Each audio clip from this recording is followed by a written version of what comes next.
that came out of refiners, because I think it ties into that. The interesting thing is all of the things that I've done since all of this colossal failure, and I use the word failure with with air quotes, because it wasn't a failure. It was a colossal success that just masqueraded itself as a failure. The and I need to write that down, because that was actually pretty like, wow, that That's was so actually good. cool. I'm just writing it Would down, you and would I you also write that wrote down and the email that to same me? time. Because I'm like, I'm like, oh my boom. god, that's so good. Yeah, and also the colossal failure. I've never heard those two words together. It just made it even more excited for me. It's So just make it. It's it was so much, but it was that experience that got me to write a book. I had no idea that I would ever write a book. I didn't set out to write a book. The book just slowly happened because of the experience. It started off being therapeutic for me. Slowly but surely, it became a book, and then the book led to people that found me, that were experiencing some of the same things that I were within business, and refiners started to slowly come out of the book, which came out of that experience. And so refiners is really a group of business owners that are there to help each other grow. It's really morphine into entrepreneurs helping entrepreneurs grow, into the success that they really can be.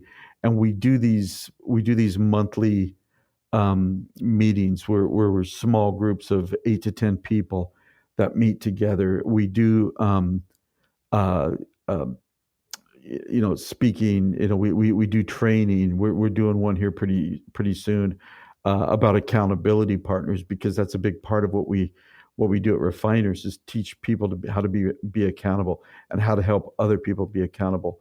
But that's where Refiners really came from.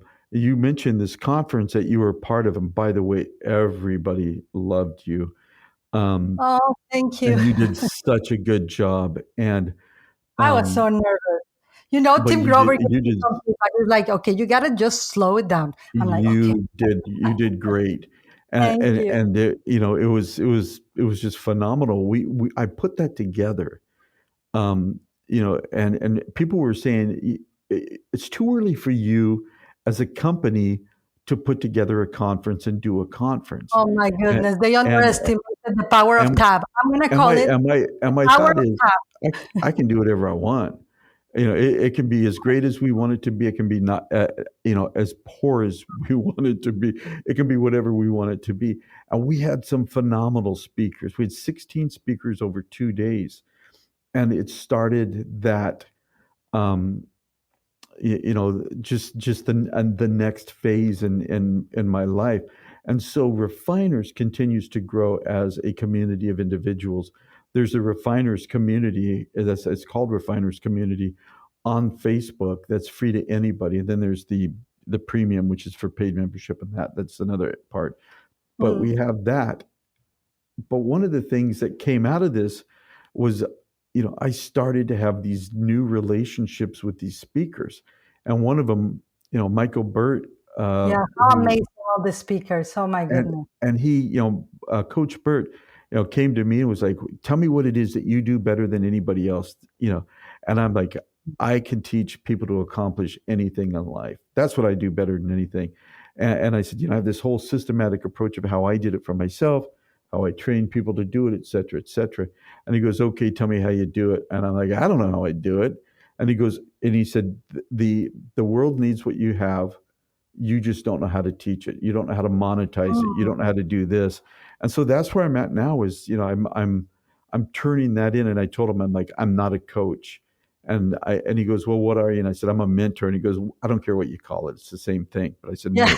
"No, no, it's not for me. I'm a mentor." And so more and more now, I'm doing things like mentoring people on how to really see their vision and their dreams, their ideas, and then, to really own them, to believe them, to gravitate towards them, to yearn for them, as it were. And then how do they take those and make them a reality? because I used to talk about a tool that I have, and I did this at the Refiners Conference.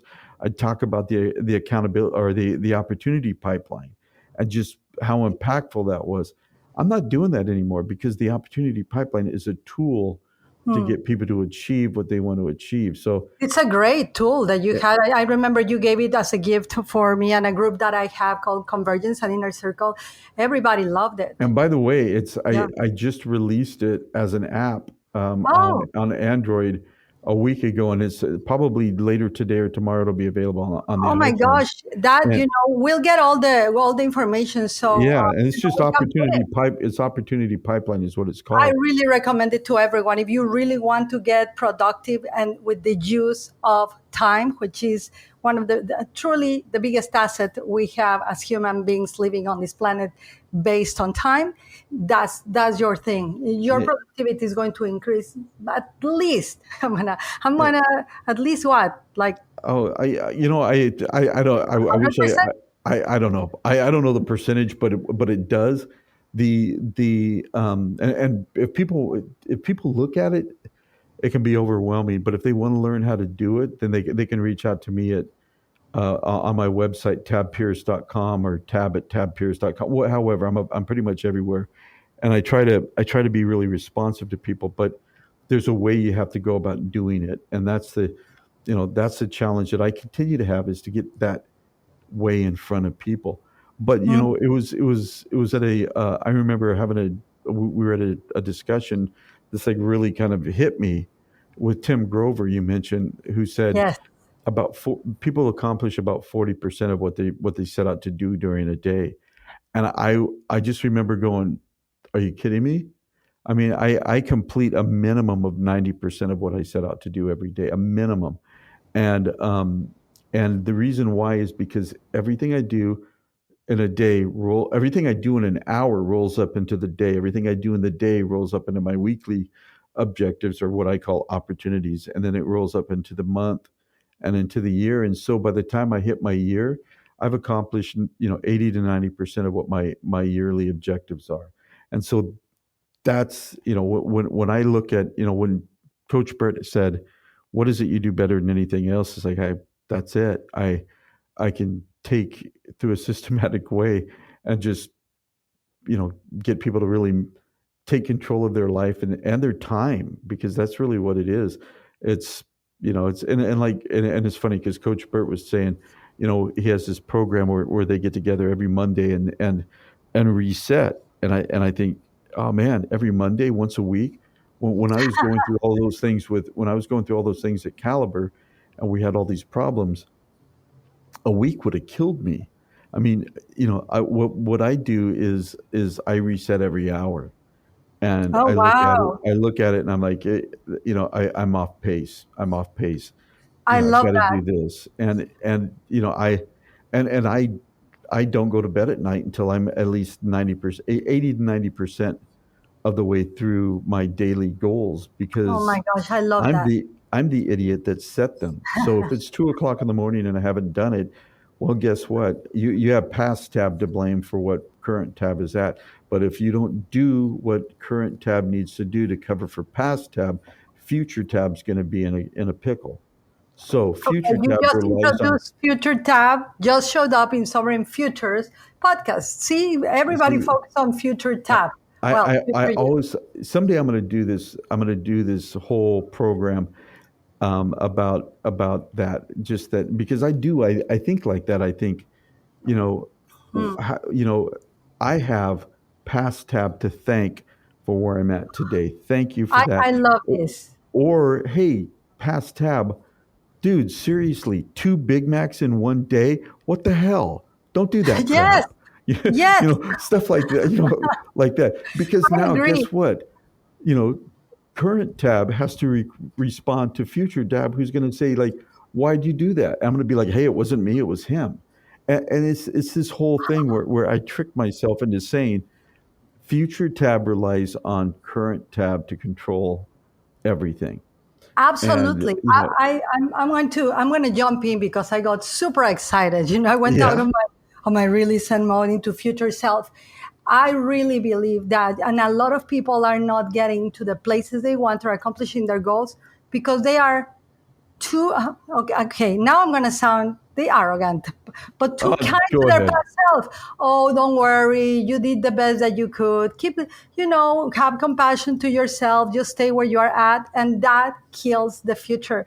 You got to use the past as a place of reference, of education, and then implement it to release and create a new future every single time. Because if you keep repeating the past self and you keep pampering the past self, I was like, of course, we're going to love ourselves and all of that stuff. But it's going to be a disservice for your future self, which is always going to meet you in the now.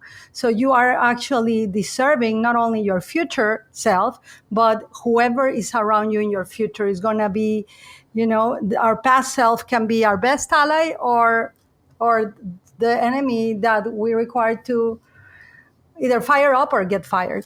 Yeah, My 2 cents. exactly. And where we are in our life or where we find ourselves in our life is nobody's fault or nobody's success, but Exactly. we've been able to put in front of ourselves. I see people, that'll say, I can't do this, I can't do that because this person won't let me, or because this person says that. And I'm like, man, that's convenient. How convenient is that? You're absolved from all responsibility because you gave it to that person. And and then what happens is later on, years later, they come back and go, here I am, and I don't know how this happened. Well, you made Wow. you made the choices. It's up to Absolutely. us. Yeah, it's up to us. We go back to, the old saying of all of the people that speak about the law of attraction. I always say, yeah, the law of attraction works when you do. You got to Hmm. make the choices, you got to take the actions, you got to make the plan, you got to be in control of who you are and keep moving forward. Because for me, moving forward is moving Godwards. What that means to me is each time I move forward, I'm really paying my tribute to existence, to God. And I'm not planning to leave unattended any lot that God has given me in this lifetime, whether it's challenges, problems, etc. I'm going to take them and I'm going to hopefully transform every single one with a plan, with a direction, with a sense of purpose, and a strategy, turn it for better, like you Yeah, are and I love that. And you know doing. what? What greater way to enjoy and love life and be fulfilled than Mhm. looking back and going, "Hey, good, bad, or indifferent, I did that. That was me." I'm not putting blame on anybody else. I love I that. did that, and I there are times when something happens and it's really bad, and I throw my hand up real quick and go, I did that. That was me. That screw up, royal screw up was me. I own Yeah. that. That's mine. And I'm not letting anybody else have that. Nobody else. It's me. And it's liberating. And the more fun you make those things, the better it is for you. Oh, and you totally have fun. But I love that, and for everyone listening to us, I have found incredible personal power when I take responsibility of my mistakes. And I am the first one to speak about them. I always make a joke that if you have anything bad to say about me, just call me and I'll be the first one to speak alongside you about myself in public. So I'll join you. Don't do it alone. I'll join you and we'll both together. I'll agree with you for anything that you have. I own my mistakes and I love that. So Tab, before I think you are a living testament of turning things around, not only for the better, but for the path of fulfillment. And you are doing it so without telling people it's easy. I actually really love what you said. I have so many notes, but do not skip the heart, because in there's the reward. It's like the charcoal is the pressure that will burn the diamond. So tell me a little bit about your book that you published. What's the name of it? Where can people find it too? So the book is called Upsurge: Mhm. Wreckage to Triumph, Rebuilding Your Personal and Business Life. And you can find it, well, you can find it at tabpierce.com. You can find it on Amazon. It's available in hard copy and Kindle. It's available on Audible for lazy people like myself that would rather listen than read. Oh, lazy. You're far from lazy, but okay, No, I know. we'll take It's fun. that. It's fun, you know. People that okay, let's try it this way. It's available for people that want to be productive, that want to listen to the that want to listen